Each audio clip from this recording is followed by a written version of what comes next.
I'm Hannah Rosen. This is Radio Atlantic. On Wednesday night, the 2024 campaign officially began. Tonight, the race for the White House takes flight. Welcome to the first debate of the 2024 presidential campaign, live at Fiserv Forum in Milwaukee. Fox News hosted 8 Republican candidates for the first primary debate of the season. Although this one was unusual because it happened without the frontrunner. But we have a lot to get to in this second hour of this GOP primary debate, policy discussions the Americans want to hear you all on. But we are going to take a brief moment and talk about the elephant not in the room. Former President Donald Trump skipped the event and instead recorded an interview with Tucker Carlson. And in fact, today, as we are recording this, Trump will be arraigned on felony charges in Georgia, one of 4 cases he's indicted in. Fox News even cut to a live shot of the jail during the debate. Right now, you are looking live at Fulton County Jail, where former President Donald Trump will be processed tomorrow. Yeah, so definitely the weirdest launch of a campaign season I can remember. But still, it revealed a lot about where the Republican Party, and in fact, our entire political culture is headed. So today we're talking to Atlantic writer McKay Coppins, who was at the debate in Wisconsin, and is probably very tired, and staff writer Elaine Godfrey, who covers politics for The Atlantic. McKay, how much sleep did you get last night? I got a wonderful 3 hours at the 4 Points Hotel by the Milwaukee airport. So I'm feeling great and ready for this conversation. And Elaine, you're just jealous that you didn't get to go, right? Listen, I love Milwaukee. I am jealous. Okay, McKay, so what was your and all the other political reporters' expectations going in? Like, what were you watching for?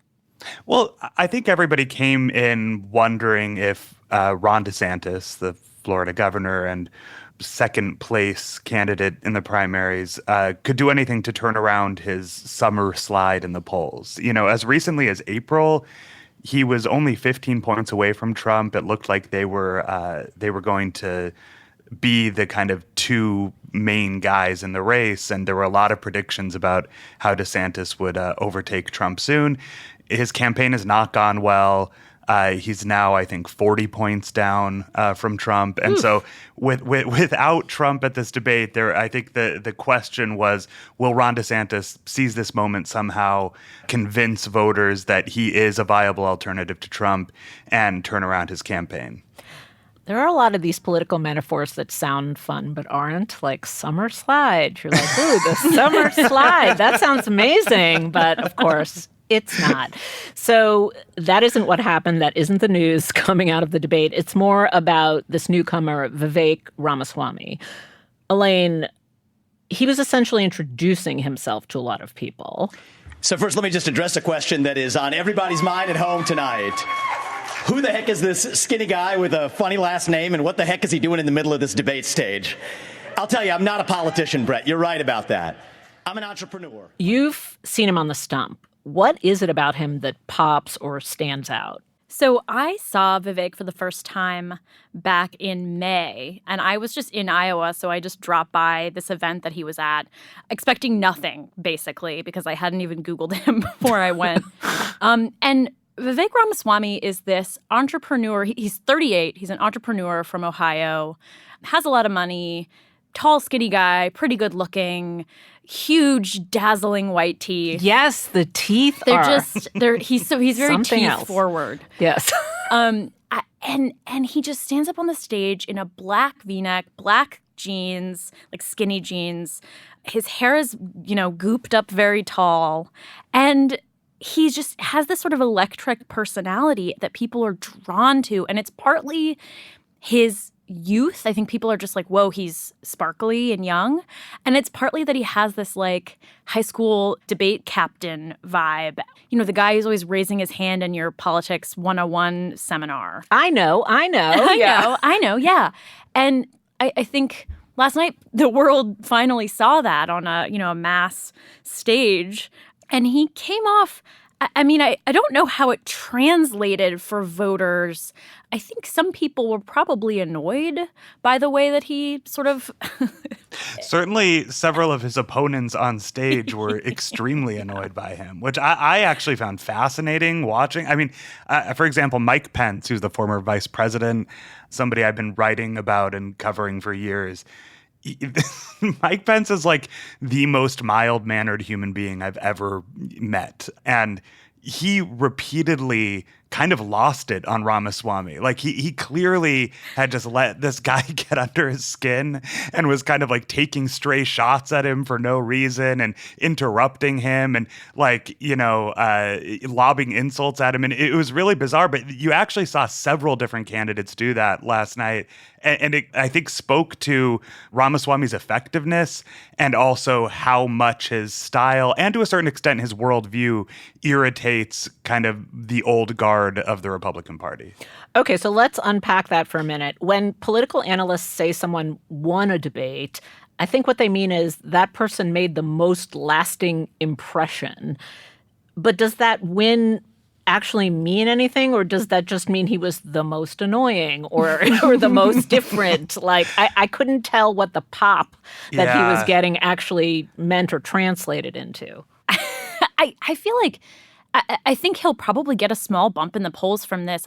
I think this is going to be good for him in terms of potentially being on the VP shortlist for Trump, potentially, or perhaps more likely being a cabinet pick. I think that would be a really easy thing to do, kind of like, the Pete Buttigieg of the Joe Biden administration.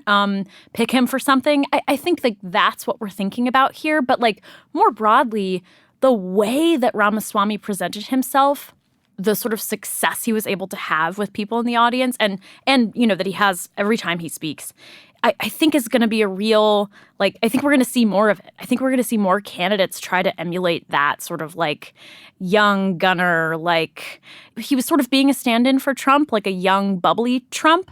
And I just think he did it much more effectively than someone like DeSantis could do. That is what this performance left me wondering about. I have long thought of Trump as a singular character, but watching Ramaswamy, I felt like Trumpism has morphed into a strategy. Like maybe this is a new political type. Here is the young, not white, not Christian, techie version of Trump. And are there infinite other varieties out there? And is that terrifying? Well, I'm curious about this, because what about him reminds you of Trump? Because I feel like I was trying while watching the debate to identify what it was that made him Trumpy. Because I agree, and I think the other candidates on the stage, frankly, saw him as a proxy for Trump. So, Trump wasn't there. So they were almost kind of venting their frustrations with Trump at Ramaswamy, saying, he's a political neophyte, he's a rookie, he doesn't know what he's talking about, but he's putting everyone down. You could hear kind of shades of the frustration that they probably have with Trump, but don't dare speak out loud when they were talking about Ramaswamy. But he is very different in style in some ways, right? I mean, he talks fast. He does that thing where he has kind of the high school debate model UN patter that he thinks makes him sound smart, and I personally think kind of makes him seem like a salesman, but a lot of people respond to it. But he doesn't totally sound like Trump, but it's almost like he's taken the core elements of Trumpism in style. It's the kind of comic insult routine, the bluster. And in worldview, it's the kind of right-wing populism, nationalism, all these other candidates are bought and paid for. He said that a couple times, or he called his rivals super PAC puppets. He was drawing on some of those populist themes.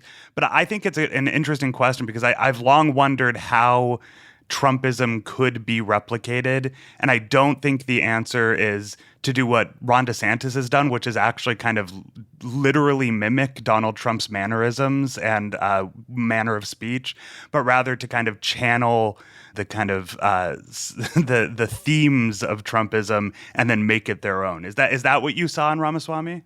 Well, to me, yeah. I mean, stylistically, they're very different. Like, to me, Ramaswamy is more like he's just brighter, shinier than Trump, faster talking. But yeah, he seems to have this sort of like nothing to lose attitude that Trump also had and continues to have, that makes him able to just raise his hand when no one else is, like say whatever he's thinking. He appears, as Trump did to me, to have just arrived at a lot of these conclusions about, right-wing populism. Like, in the past couple of years of his life, he sort of seems to be trying out a lot of ideas and they're working. So that's what he believes now. That's the familiar thing to me. I'm also struck by the extent to which he has channeled the kind of almost reckless distrust of all government institutions to the extent that he's flirting with 9/11 trutherism, as our colleague John Hendrickson reported earlier this week. Donald Trump did the same thing when he kind of came on the scene in 2016. He sounded different from other Republicans because his version of kind of conservative populist grievance manifested in ways that were once considered too taboo for a Republican to venture into. He was, besmirching the Bush family and attacking the Iraq war and flirting with various conspiracy theories around 9/11 and vaccines. And it seemed so kind of radical. And I think now the savvy politicians like Ramaswamy have realized that there really isn't that much political cost to engaging in that kind of conspiracizing that was once seen as outside the Overton window. Yeah, I mean, that's what struck me about Ramaswamy as a template, that it felt like modern technological thinking. You see that there's a disruption. Trump is the disruption. You take from that disruption and you perfect upon it. So I am Trump, Right. 2.0 Right. or 3.0. You sort of morph it and twist it so that it's sort of slightly better than the original disruption. That's how it felt like he was operating, which made DeSantis feel like a sort of a broken coding or something, like whatever it was that DeSantis was doing, just to finish the metaphor. Like You really landed exactly the plane work. with that metaphor. I was impressed. Good Thank job. you.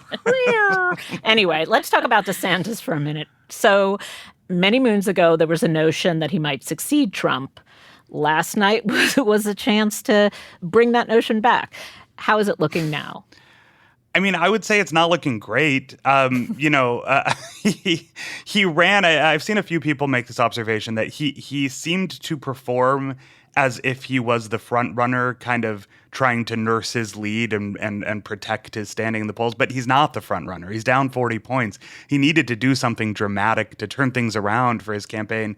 I don't think he did it. After the debate in the spin room, I was talking to people from the DeSantis camp, and they almost seemed like they were unwilling to acknowledge the actual state of affairs in this race. I talked to Congressman Chip Roy, for example, a Republican congressman who's endorsed DeSantis. And when I asked him about Trump's 40-point lead in the polls, he kind of scoffed at me and said, oh, well, look at where Ted Cruz was in the polls at this point in 2015.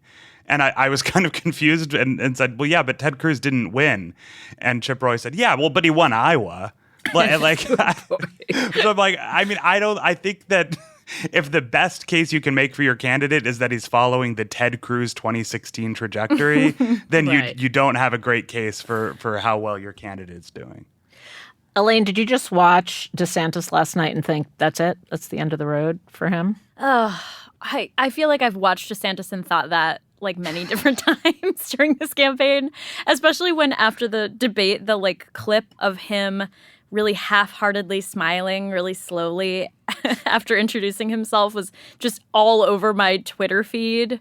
Like it's just cringeworthy now. And it's hard to like fully understand why. I mean, it comes down to personality. Like he has a really great ground game in Iowa. Like that is true. But again, so did Ted Cruz, and he may win Iowa, but like that's not enough. And he people don't connect with him. And yeah, he didn't take any opportunities to seem less like a wax statue at this debate. And he should have. He totally should have. He had plenty of opportunities.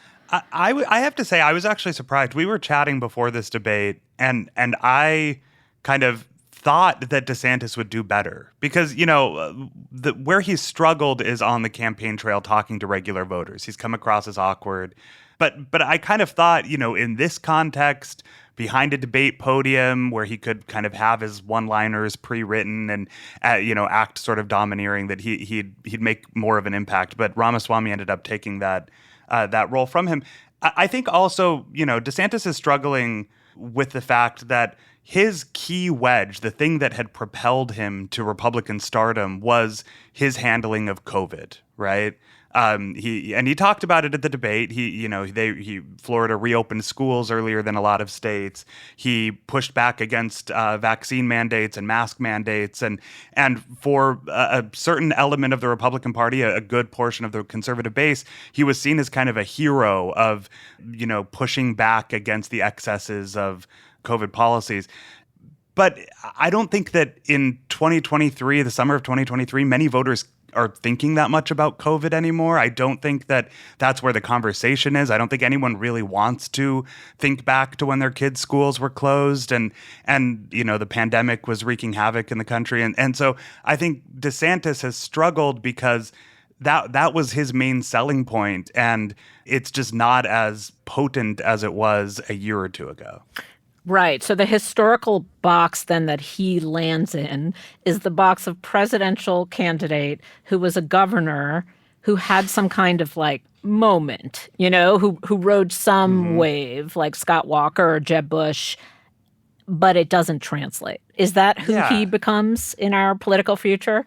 I mean, this has been my suspicion about DeSantis from the beginning of the hype cycle. I just feel like I've covered politics long enough now that I've seen a lot of candidates go through this exact situation. You could even go back to Rudy Giuliani, right? After 9/11, it seemed he was America's mayor. He seemed perfectly positioned, and then he flamed out. And I think that a lot of Republicans gain a certain amount of notoriety because of some big battle they've picked or victory they've scored for the conservative base that is no longer quite as relevant once they're actually running for president. And I think that's what's happening to DeSantis. So one thing I was surprised about in the post-debate coverage is that not more people talked about Nikki Haley. She really surprised me in the way she called them out on basically untruths they were saying on stage, political realities. She used the word accountant, and yet she didn't get a lot of love. Why is that? Nikki Haley is tough. I think she surprised me, too. She did better than I thought. I mean, she said the same thing she says on the stump, but she just seemed so reasonable when to the side of her you had Pence and DeSantis and Ramaswamy fighting, and she was just like, okay, boys, I'm going to talk about what matters. And I think she did really well. She got some really big applauses. I mean, she definitely doesn't have the sort of Vivek Ramaswamy sparkliness.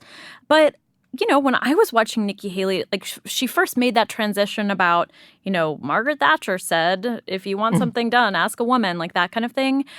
People love that. My mom texted me, my mom, who is a Rachel Maddow-loving, MSNBC watching liberal, texted me, I love Nikki Haley, which I thought was amazing. That is a really great, though perhaps doesn't bode well for her standing in the Republican primary. It bodes well if she makes it to a general, but she's not going to. Well, no, I had the same thing. A woman in my life texted me, who's not, a Republican primary voter, but texted me, I thought Nikki Haley sounded really smart on abortion, right? And there was that moment in the debate where she was pressing Mike Pence on the idea of a federal abortion ban. Don't make women feel like they have to decide on this issue when we don't have 60 Senate votes in the House. 70% of the American people support legislation to ban abortion after a baby is capable of experiencing pain. And she made this point from what she called a unapologetically pro-life perspective. So it's not as if she was wishy-washy on abortion. She was just saying, let's be realistic about this. I think that's the kind of thing that reporters and pundits appreciate. And I think that non-Republican primary voters also seem to have appreciated it, at least based on the text messages Elaine and I received. Totally. Yeah. The question is whether Republican primary voters will appreciate it. I think there's actually a case that the average Republican primary voter is not as doctrinaire on abortion as, for example, Mike Pence is. And so maybe Nikki Haley will make some headway with suburban Republican women, the way she talks about abortion. But I mean, I think that the reason, Hannah, to answer your question, that she's not kind of lighting the world on fire after this debate is that she does represent an old Republican Party, right? I mean, I think she's very politically talented. I think she presents well. I think she's smart. And she has a record in South Carolina she could run on as the former governor. But she is not, she doesn't channel that same kind of visceral distrust of institutions that Trump and Ramaswamy and many of the most popular media figures on the right these days do. She, you could see it in the way that she talked about even Ukraine, right? Like she had this kind of old school idea of promoting democracy around the world and America asserting its power abroad in idealistic ways that was once the bread and butter of, the Reagan era GOP and even the Bush era GOP, and that now kind of sounds out of step with where a good chunk of the party's base is. Right. Like her failure and Ramaswamy's success was, to me, the two data points I put together to think, oh, that's the future of the Republican Party. Because if I had to sit down and write who's a perfect candidate, it would be a non-white woman who was the governor of a conservative southern state, who has international experience, who herself is very conservative, but can also appeal to non-Republican voters. Like, on paper, she seems absolutely perfect. Mm-hmm. And yet, such is the future and style of Republican politics that she is going to get nowhere. Well, and they had that back and forth that was so illustrative of that, which is, Ramaswamy talking about Ukraine and Russia and how we shouldn't be helping Ukraine anymore. And she just looks at him and says, you have no foreign policy experience and it shows. And that was like a really great line, but that line doesn't resonate with GOP primary voters. Right. They don't want to hear that. That is the old guard scolding the MAGA, newbies.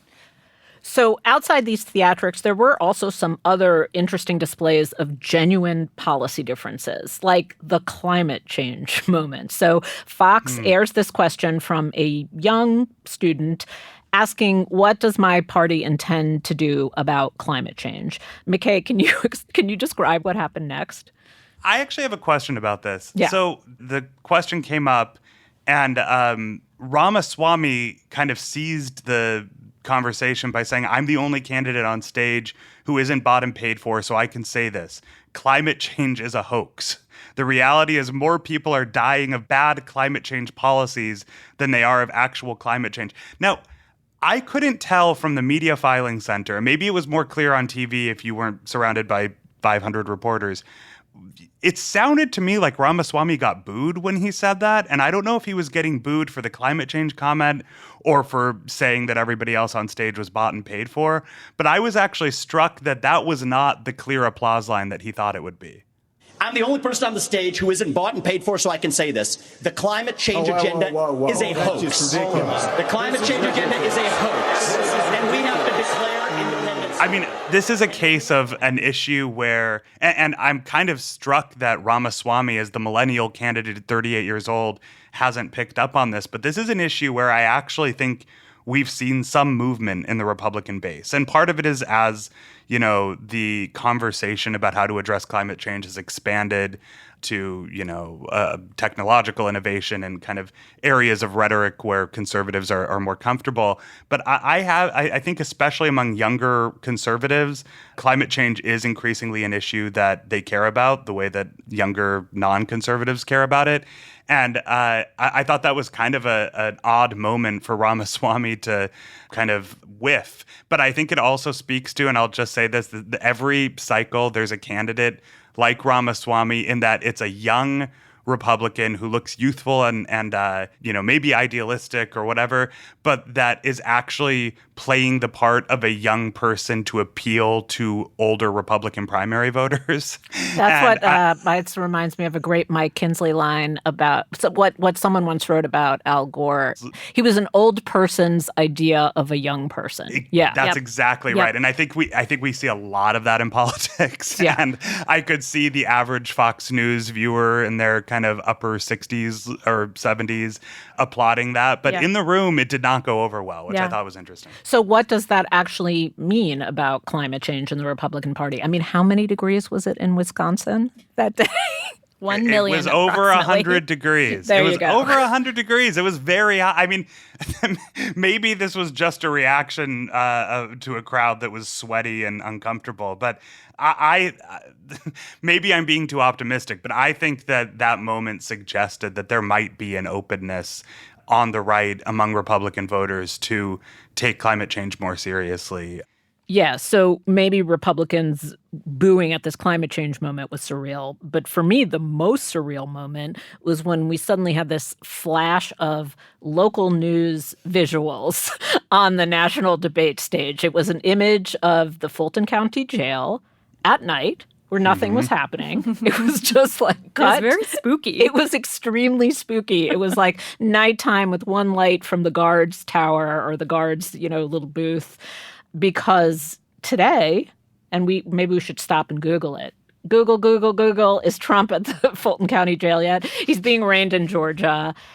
I don't know how to incorporate this. I need you political reporters to incorporate this for me. I just find it's so strange. So did he plan this because that's how you would do it on reality TV? Like you would crush the debate by bringing the spotlight back to yourself the next morning immediately such that all this irrelevance fades away, even if the spotlight is showing you getting a mugshot? Yes. Like, is that the logic of all of this? The answer is yes. The answer to all of that was yes. Unequivocally yes. We've just spent, all of us have spent too much time being inside Donald Trump's head over the last 10 years. But I mean, this has been his strategy since 2015, right? He wants attention. It doesn't matter if it's good or bad. And when it's bad, it's often helps him anyway. As long as he's the center of the political universe, nobody can kind of take him down, at least in the Republican Party. I mean, he clearly programmed this as a way to draw attention back to himself. And, I think this is his fourth indictment. I think he's realized by now, and the data has borne out, that every time he's indicted, it helps him in the Republican primary polls. So, as perverse as that seems to us, he knew that this would probably be a good political moment for him. And so he engineered it so that he would be immediately in the aftermath of the debate showing up at the Fulton County Jail to take a victory lap and get arraigned. Trump is not, he's done persuading people to like him.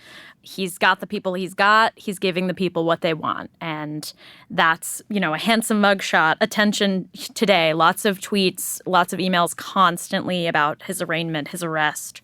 It's just like the Iowa State. Have you seen the mugshot? Is it handsome? No, but I'm saying, he wants it. He's practicing for it to be so serious, so handsome. This is just like at the Iowa State Fair when DeSantis is there. He's like doing all the things we have to do. He's talking with the governor. He's walking around. He's doing the sort of humiliating like burger flipping. And then Trump just shows up, flies over in his plane with Trump emblazoned on the side.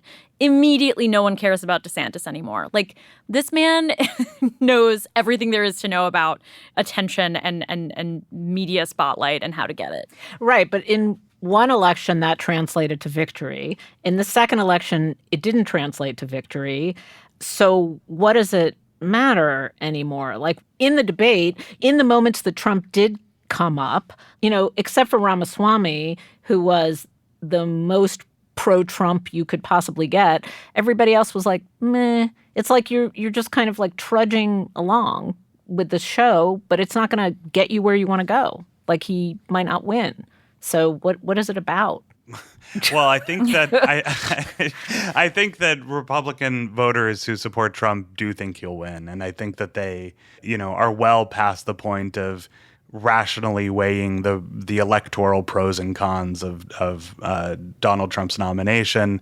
There was a poll that came out over the weekend from CBS News and YouGov, I believe, that found that among supporters of Donald Trump, over 70% say that they will believe anything that Donald Trump tells them. Mm-hmm. And then they went down the line, and it was something like 40-something% of them would believe what their religious leaders tell them. So that's just as a point of reference. So, Donald Trump tells them that he's innocent, that he's a victim of political persecution, and that he's going to beat the charges and win. And most of his supporters just basically take that at face value. And that's been the case for 8 years now. And that's his biggest advantage, and why everybody else is struggling to kind of dent his inevitability. Right. And I get that, but has he also convinced them that Biden is weak and pathetic and anybody could beat Biden? And so even though he actually lost to Biden, he's somehow going to win this time. Yeah, I think that part of it is a lot of people think he didn't lose in 2020, right? So there's a good chunk of people who are like, it was stolen still. But also, like, Biden is older, and Biden looks older than Trump. He just does. And I think that they're really hoping, Team Trump and Republicans are really hoping that footage persuades people to give Trump a shot again. Yeah. Okay, well, there will be more debates, but from what you guys are saying, we're just going to walk along with some entertainment, some explosions, some disasters, but we're basically marching towards the inevitable showdown, right? Very few things could divert us from that. Yeah. Well, nothing has changed that so far. I mean, it could change, but I will just say in the spin room, I heard from multiple people in different campaigns kind of saying, well, we hope that Trump will show up at the next one. We hope he'll debate. And so the strategy appears to be kind of wishful thinking that maybe they can lure him back to the debate stage and beat him that way. But so far, Trump has not signaled that he will be participating in any of the future debates. Great. So another season of magical realism. Anyway, McKay, we wish you a nice flight home. We'll see you soon. And Elaine, thank you so much for joining me. Thank you, Hannah. Thank you.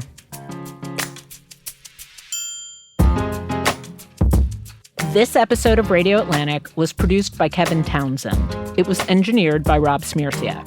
The executive producer of Atlantic Audio is Claudine Abade, and our managing editor is Andrea Valdez. I'm Hannah Rosen. We'll be back with new episodes every Thursday, and all of them are going to be about Republican debates. Just kidding.